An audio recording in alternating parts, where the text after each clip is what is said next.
I hate this. What is this? This is what's known as a Whatman syringe filter. Now, this is not actually a Whatman brand, but it's kind of like Band-Aid. We all call bandages Band-Aids sometimes, at least in America. And what you do is you attach a syringe to one side, a needle to the other, and you filter your product through. Contaminants get trapped in the little membrane here, and you get a filtered, clear product on the other side.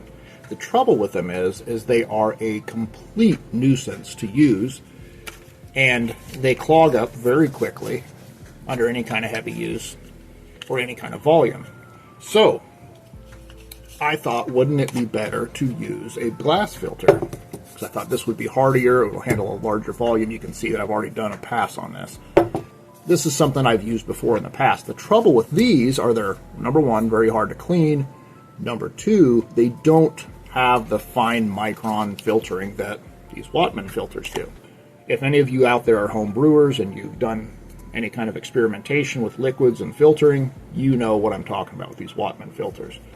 And even worse, the other day when I wanted to get some more filters, I ordered these little tiny suckers on accident, not realizing how small they were. So that was a bonehead move. But I just thought it'd be comical to show these. This is 100 filters, which will never be used for anything, because I ran through 2 or 3 of them without any kind of results whatsoever. They're just pointless. So you need a large filter, a large membrane, to make everything work. These are little round paper filters. You just buy them in a box like this, box of 100, not terribly expensive, and they're actually the same kind of paper membrane that's found in the Whatman filter. But as you can see, it's quite a bit bigger than the membrane in the Whatman. Also, as I found out through using these little tiny, the larger the surface area, the faster the filtering goes, because we have a lot more, you know what I mean. Now, here's the idea with this. You can take these and, oops, I got 2 of them. You can take these, and I bought a pack that is directly the size of my filter.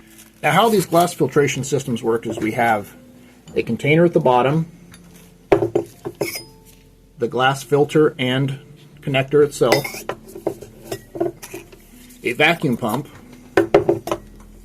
and you put a container on top, clamp it in place, make sure you've got a seal that all the edges are even, and your liquid filters down as you pump and pull that down with the vacuum. But what I'm going to do today is take a paper membrane, which is, by the way, much cheaper piece per piece than a Whatman filter. And as long as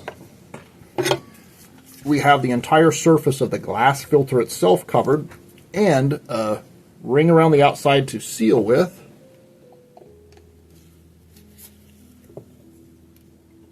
we should be in good shape. And what we're filtering today is what will become the Hydrogel Plant Steriles Plus, the newest version. So I'm going to put that a little in. Let's see if it's leaking or not. So far, so good. Let's give it a few pumps and see if we get filtering.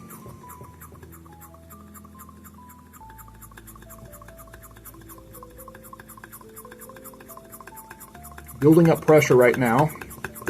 Oh, here we go. It's hard to see, but we are, in fact, getting liquid filtering, and it looks pretty clear. The clearer the better as far as a smooth injection of this goes. So as you can see, this holds a little bit of pressure, so once you pump it up, you can just let it sit, unlike a Whatman filter, which would be pressure after pressure, the back of the syringe plunger hitting your hand, digging into your palms. That's just a nightmare. So I think this is a much better way. Thanks for trying this out with me. What a time saver, what a hassle saver, and I know there's a few guys out there that are probably interested in something like this. So save yourself some money, some hassle, and some time. Get a setup like this. This whole setup with the pump and the whole bit, I think, was $50, if that, maybe $35. This, $20 for 100. Money well spent.